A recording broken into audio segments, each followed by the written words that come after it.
నమస్తే, welcome back to Americana vlogs. Travel అయితే start అయిపోయింది. మళ్ళీ టైమ్ ఈజ్ 9:35 అండ్ ఇప్పుడు వచ్చేసి ఢిల్లీలో ఉన్నా. ఢిల్లీకి అయితే 9 కల్లా రీచ్ అయిపోయినాం. సో లాంజ్లో అయితే ఉన్నా, చూస్తున్నారు కదా మీరు ఈ ఫుడ్ అంతా. సో ప్రస్తుతానికి నా బ్రేక్ఫాస్ట్ అంటే నేను ఆల్రెడీ ఒక లాంజ్లో బ్రేక్ఫాస్ట్ తిన్నా. ఇది నా సెకండ్ బ్రేక్ఫాస్ట్. దాంట్లో లైట్గా తిన్నా, 1 వడ 1 ఇడ్లీ అట్లా తిన్నా. సో బ్రేక్ఫాస్ట్తో పాటు ఈ లాంజ్లో నా ఫేవరెట్ గులాబ్ జామున్, మూంగ్ దాల్ హల్వా, ఏదో పిస్తాషియో కేక్ అంట, అది తీసుకున్నా. తర్వాత కాఫీ కూడా తీసుకున్నా.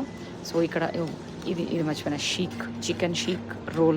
చికెన్ రోల్ అంట, ఇదేదో మా వాడి కోసం తీసుకున్నా. సో మాకైతే ఈరోజు 15 hours వెయిటింగ్ ఉంది. సో విల్ సీ, కొద్దిసేపు ఇక్కడ లాంజ్లో తినేసి పడుకొని లేచి మళ్ళీ ఢిల్లీ తిరగడానికి వెళ్ళాలి. ఢిల్లీలో చూసుకుందాం అట్రాక్షన్స్. సో చూద్దాం టేస్ట్ ఇవన్నీ. ఆనియన్ పోహా అంట,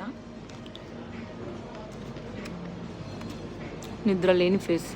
ఓన్లీ 1 hour పడుకున్నాను నేను అంతే. Night I think 2 hours, from around 12 to 2 అంతే.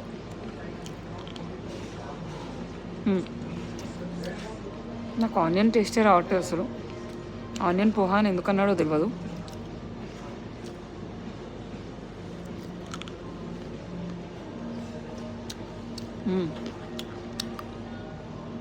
బఠానీ లేకపోతే బాగుండు, బఠానీ బాలేవు. ఈ కేక్ తిని చూద్దాం.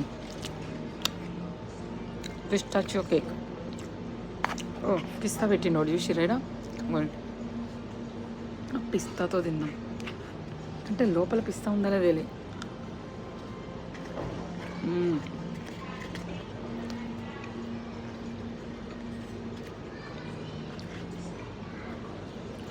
కేక్ అయితే 2 కూడా ఉంది అసలు. తర్వాత తిందాం, బికాజ్ ముందు బ్రేక్ఫాస్ట్ చేయాలి కదా. వీళ్ళ గులాబ్ జామున్ కూడా చాలా బాగుంటుంది, నా ఫేవరెట్.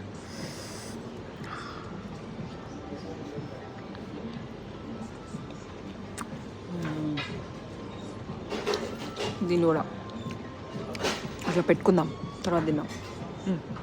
ఇంకా మనం టేస్ట్ రాసింది మూంగ్ దాల్ హల్వా సూపర్ ఉంటుంది. కానీ మూంగ్ దాల్ హల్వాని ఫస్ట్ తినాలి, గులాబ్ జామ్ తర్వాత తినాలి. ఎందుకంటే మూంగ్ దాల్ హల్వా కొంచెం సప్ప ఉంటుంది. ఇవి షీక్ కబాబ్ కూడా ట్రై చేసి చూద్దాం. Chicken షీక్ kebab.